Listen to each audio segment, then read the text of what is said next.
On the buzz meter this Sunday, Sean Spicer stepping down as press secretary in a White House shakeup as the president taps communications director Anthony Scaramucci, who brings his brash business style to the world's brightest spotlight.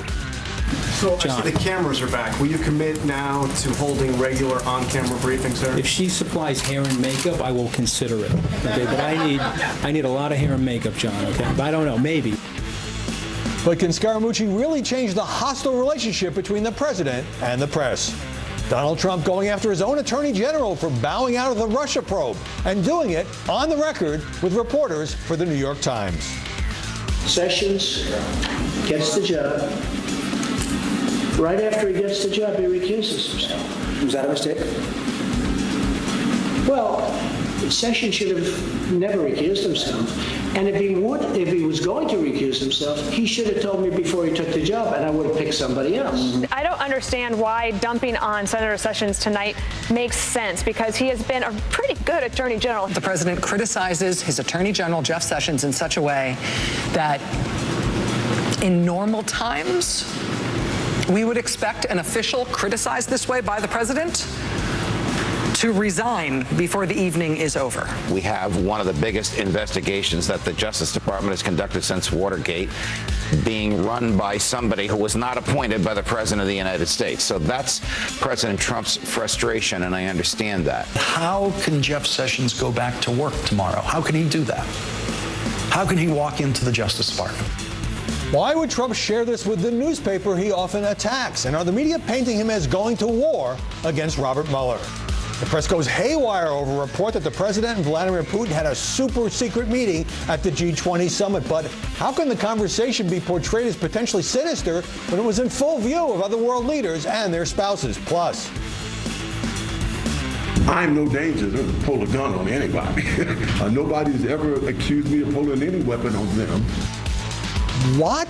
The OJ obsession is back 23 years after the double murder that led to the infamous televised trial, while TV is again going bonkers over Simpson being paroled. I'm Howard Kurtz, and this is Media Buzz.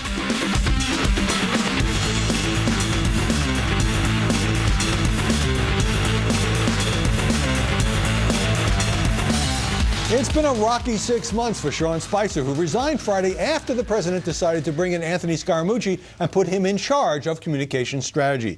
Spicer's tense, tension-filled briefings became a hit television show. I appreciate your agenda here, but the reality is, oh, no, hold on. No, at some point, report the facts. The facts are that every single person who has been briefed on this subject has come away with the same conclusion. Republican, Democrat, so I'm sorry that disgusts you. You're shaking your head. Spicer says the president asked him to stay on, but that he thought Scaramucci should have his own team. And I said, sir, I've had the opportunity to think about this. I think it is in the best interest of this administration and your presidency that I give these two individuals the opportunity to operate without me in the way, so that they have a fresh start, that I'm not lurking over them. Scaramucci made his debut in the briefing room and was quickly challenged about his past criticism of Trump. Does he know what you said about him back in 2015 when you said he was a hack politician? God, he brings it up every 15 seconds, okay? One of the biggest mistakes that I made, because I was an unexperienced person in the world of politics. Joining us now to analyze the big shakeup and the coverage, Molly Hemingway, senior editor at The Federalist. Marie Harf, former spokeswoman for the State Department and CIA, both are Fox News contributors. And Erin McPike, White House correspondent for Independent Journal Review. Molly, what did you think of Anthony Scaramucci's debut? He used a lot of humor. He also declared his love for Donald Trump over and over again. And can he have an impact on the difficult relations between the president and the press corps? It's such a tricky job because you're serving the president. You need to be able to represent what he says well. You're also kind of serving the press corps. And so this was his debut. I actually think he did a pretty good job of having a good introduction with them, and they had some friendly times. I don't know if anyone can withstand the media hostility against this administration and how quickly we'll see that in play. As a former spokeswoman, can you identify with the fact that Sean Spicer had a very tough job because he had to deal with a very aggressive press corps and at the same time report to a president who wanted him to hammer the media? Well, and a president who also at times asked him to go out and defend, I would argue, the indefensible, either statements that weren't true. Look, I actually do have some sympathy for Sean. He was put in a terrible position starting on that first day of that first briefing about the inauguration crowd. What a terrible way to start. But the bottom line for me is, this isn't a PR problem. I think President Trump thinks that their communications team isn't doing well enough. They're getting a lot of the coverage, a lot of it, not all, but a lot of it because of the underlying behavior, including by President Trump, the tweets, the comments he makes. This isn't something you can just spin away with a new team, although I do think Anthony Scaramucci is going to be better than Sean Spicer was, certainly. Aaron McPike, you've dealt with Sean Spicer for years. How would you assess his short tenure? And also, what about the kind of send-off he got from the media? I think Spicer had a totally raw deal for a lot of this time. And look, Reuters TV put up a live feed of his house in Virginia after the news broke that he was going to resign, which that was totally uncalled for. You stake out someone's house when they might be up for the vice presidential nomination. You don't put a live camera in front of someone's house after they've made an announcement like that. And Spicer was the White House press secretary. He wasn't running for president. And the Wall Street Journal had a little snippet about how he took some mini fridge out of another staffer's office, which belonged in a gossip column after it happened. He didn't need to be hit with that on the way out. That was the lead of the Journal story. Yeah. And I thought he got a very raw deal, and that was really unfortunate. I've known Sean Spicer for a long time, as you said, and I like him a lot, and I think he's doing the best job he can, and he should go take some time off and figure out what he wants to do next. It hurt Spicer that because of the high ratings for the televised briefings, when they were televised, he became a pop culture figure, that Melissa McCarthy made fun of him on Saturday Night Live, and that, certain journalists like CNN's Jim Acosta were always hammering him and accusing the briefings of being useless and taking him on personally. Well, certainly he did become part of the story, which is never very good for a communications director. But I do also think, to push back on something Marie said, that there is a communications issue, which is the Spicer shop was a very traditional shop. It would have worked well with a traditional Republican presidency. I actually think Spicer did a great job. I know it's not popular to say that in D.C., but I thought he did a good job under difficult circumstances. But this is such a different president. You might see some progress made with someone who really embraces that. Scaramucci has no experience in this regard, and people were criticizing him for that. But that might be the kind of fresh take that would help. But sometimes the traditions are there because they often do work. And look, I was saying this morning to some folks, maybe we are overly cautious when we don't want our principals, whether it's the president or the Secretary of State, to go out there and do interviews. But there's a big difference between being overly cautious and having a sit down with the New York Times for an hour with one staffer in the room with no prep, where he talks about all these things his attorneys would tell him not to. There's got to be a middle ground here, and maybe Scaramucci can walk it, maybe he can't. And that could be a little bit of a different issue. Look, Scaramucci has hosted his own TV show. He is a very charming Fox Business person. Yeah. And he is a different kind of person. Trump obviously trusts him and obviously likes him a lot more than he likes Sean Spicer. So he could potentially have a lot more success, or at least runway for success. Well, that's a key point, because for those who don't know the internal politics, Sean Spicer was an RNC guy. Reince Priebus brought him in from the Republican National Committee. He didn't have a pre-existing relationship with Donald Trump. He wasn't able to build, I think, the kind of close personal relationship. Scaramucci has known this guy for years. Maybe that there are pluses and minuses to that, but he's a wealthy former Wall Street, former hedge fund guy, and that at least initially might help him.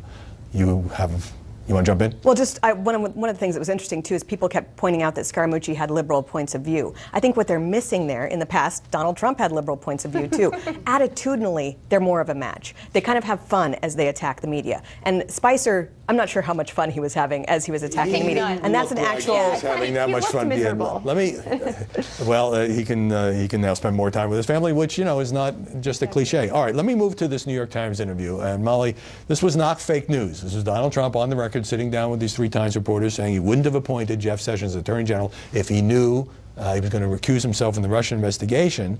And the media are sort of portraying this as the president not understanding the need for the nation's top law enforcement official to be independent. Fair or unfair? Well, I just feel like so much about the way this story was handled was a good good reminder of how the media don't understand how Donald Trump talks or what he's thinking or really the larger contours of the story. When you go back a few months, you remember that President Obama changed the order of succession in the Department of Justice so that one of his close allies would be in place if Sessions recused. There was a strong push to recuse Sessions. It's totally understandable that the president would feel when there are all these traps being laid and there are all these games being played in the intelligence community that he needs Sessions. He needs an attorney general who will be strong to fight against that. To have not been warned about that, it'd be surprising if Donald Trump weren't upset about this. But the way that everybody in the media said, oh, is he going to resign now? And this is so unprecedented and we can't believe he's saying this. I bet the very first person that Donald Trump told he was upset about Sessions was Sessions. Yeah, and he did it months ago. Right. And Sessions understands who he is. And the fact that so many people still don't understand how Trump acts, how he kind of is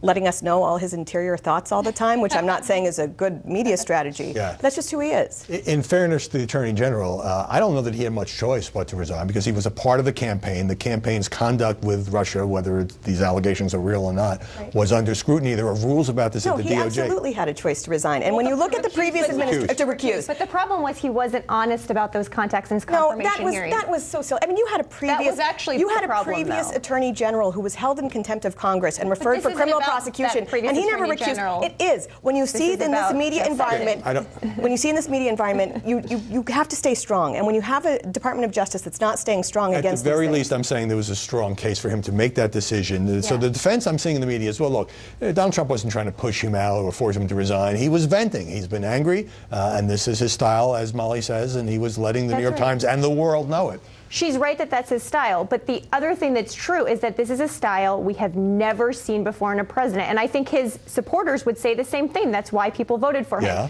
So when the media or when commentators or when people looking at this say this is unprecedented, it's because it truly is. We've never had a president act this way, and to a lot of people, it is disturbing. Okay, so the president is constantly attacking the failing New York Times, the corrupt media, dishonest, fake news. Why would he say these things in an on-the-record interview with the Times? Well, actually, I think Marie and I were talking about this morning and why he would go to the news organization that he's always complaining about, and was that a little hypocritical? And I agree with that. However, in general, I think the interview was fantastic, and we need more of them. And why wouldn't every president go talk and just spill out all of their innermost thoughts? I think it's great. And one good thing about this is that I think so many other politicians in Washington who generally have a filter and don't want to talk to the press that often are getting more fearless and talking to the media more, and that's a good thing. Yeah. I agree. Look, I think that it's good that he does interviews. I don't like what he says often, but I also think he should give a press conference. We've only had one, I think, since he's been president. And that brings me back to Scaramucci. I mean, I think a lot of people in the White House think the president is his own best messenger. He's also his own communications director. And that if he had more news conferences, he obviously takes questions with foreign leaders, but he's had one full-dress news conference in 6 months. He's his own best messenger. But just finally, there's business about, you saw the clips at the top, Sessions must resign. How can he go to work at the Justice Department? Is that the place of even commentators to try to push out the Attorney General? Well, I think for commentators, it's not out of bounds for them. I mean, we have commentators on our network. Every network does. I think that given what the president said about Jeff Sessions, look, I worked for a secretary, several of them in the Obama administration. If the president said that about my boss, I would be very concerned. I actually think people were way overhyping it. When you actually listen to the words he was saying, he's saying he shouldn't have done it or he should have told me before he did it. That's, again, quite reasonable. By the time it gets talked about in the media, it's like, oh, he strongly attacked, he criticized, he undermined. I mean, all these very strong words to describe what was really just pretty normal Trump discussion. All right, on that note, let me get a break. When we come back, is the president going to war with Robert Mueller, or is that just a media narrative that's developing? And later, has the press gone overboard on that supposedly super secret meeting between the president and Vladimir Putin?